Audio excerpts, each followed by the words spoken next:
रामपुर इन दिनों कसी हुई पुलिसिंग देख रहा है। रामपुर को ये गौरव मिला कि वो लगातार चौथे और पांचवें माह की ओर जा रहा है और चौथे माह प्रदेश के अंदर उत्तर प्रदेश में नंबर बनाया।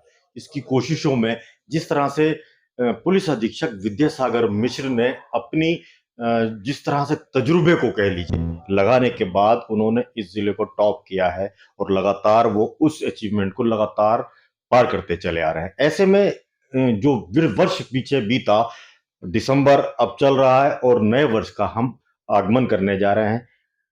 पिछले वर्ष को हम विदा देने जा रहे हैं। ऐसे में रामपुर की कानून व्यवस्था किस तरह से रही और क्या उसमें इंप्रूवमेंट हुआ, इसको जानने के लिए आज इंडिया न्यूज मौजूद है आईपीएस विद्यासागर मिश्र जी के साथ और हम उनसे पूरी बात को जानेंगे कि किस तरह से उन्होंने इस कानून के राज को कराने के लिए, इसके इकबाल को बुलंद करने के लिए कितनी कार्रवाइयां की और कितनी कार्रवाइयां और करनी है। सर, आपका बहुत स्वागत है इंडिया न्यूज में।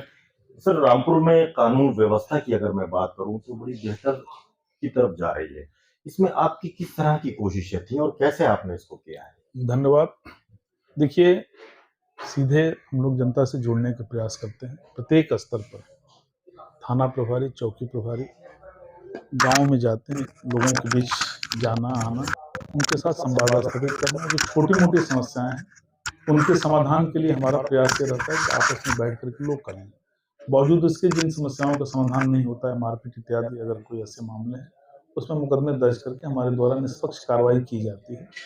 और साथ ही साथ जो ऐसे गंभीर मामले हैं, पंजीकृत होने के तत्काल बाद निष्पक्षता पूर्वक कार्रवाई करते हुए माननीय न्यायालय में प्रस्तुत करके, और हमारी कोशिश ये रहती है कि गवाही न्यायालय में शीघ्र हो जाए ताकि दोषी को सजा मिले। इसका असर ज्यादा पड़ता है कि अगर किसी व्यक्ति के साथ कोई गड़बड़ी हुई है और जिसने किया है उसको माननीय न्यायालय द्वारा अगर दोषी करार दिया जाता है हमारे साक्ष्य के आधार पर, तो एक बेहतर व्यवस्था बनती है। इसी क्रम में जो गलत लोग हैं, जिनका आपराधिक इतिहास है, उनके विरुद्ध हम लोगों के द्वारा करीब 150 से ऊपर लोगों को उनके आपराधिक इतिहास के आधार पर जिला मजिस्ट्रेट के द्वारा जिला बदर भी किया गया है। उनकी नियमित रूप से निगरानी की जा रही है। आपराधिक प्रवृत्तियों के करीब 60 से ऊपर जो विभिन्न अपराधों में लिप्त थे, उनकी हिस्ट्री सीट खोली गई है ताकि उनकी निगरानी की जा सके, उनकी गतिविधियों की निगरानी हो सके। इसके साथ साथ एक गंभीर घटना घटित हुई थी, थाना क्षेत्र स्वार में हत्या का मामला था। उसमें हमारे द्वारा एनएसए की कार्रवाई हुई थी, जिसकी पुष्टि माननीय एडवाइजरी बोर्ड द्वारा भी की गई है। हमारा प्रयास यह है कि लोगों के साथ मिल करके, उनकी समस्याओं को जान करके और ऐसे तत्व जो सामाजिक ताना बाना को प्रभावित करते हैं, उनके विरुद्ध कठोरतम कार्रवाई हो।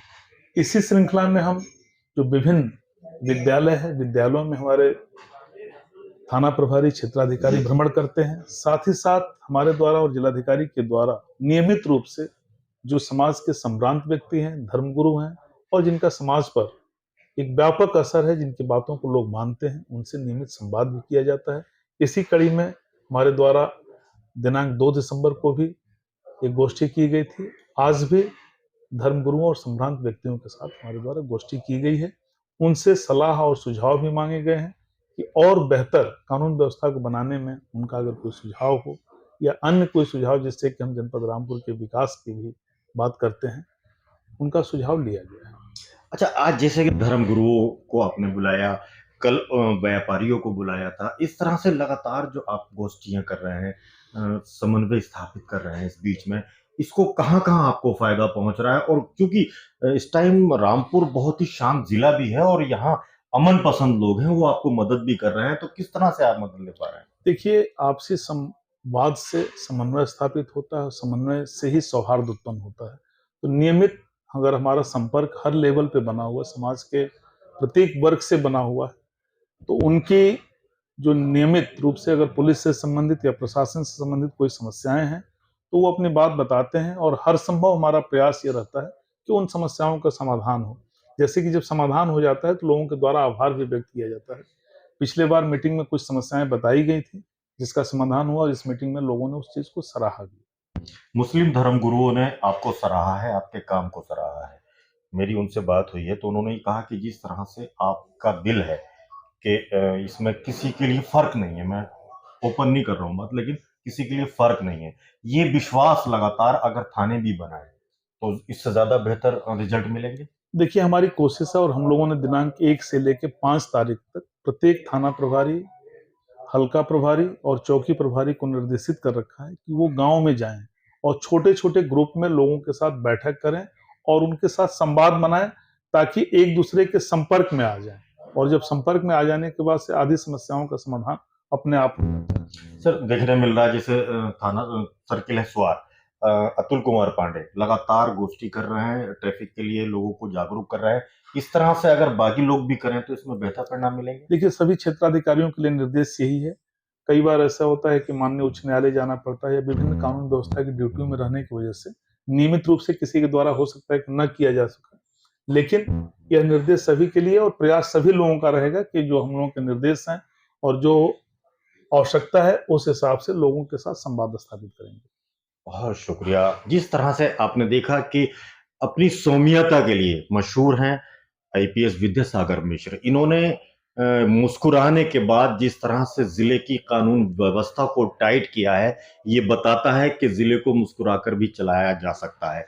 और लगातार हमारी भी सभी लोगों से ये अपील है कि आप लोग भी अमन में पुलिस का साथ दीजिए। जिस तरह से कानून का राज स्थापित करने के लिए, कानून का इकबाल बुलंद करने के लिए रामपुर पुलिस लगी है, उम्मीद है कि आगे भी यही रहेगा। और जिस तरह से लगातार रामपुर पुलिस अपने कदम बढ़ा रही है नंबर 1 की तरफ, आगे भी देखने को शायद मिलेगा। इंडिया न्यूज के लिए फहीम खान, रामपुर।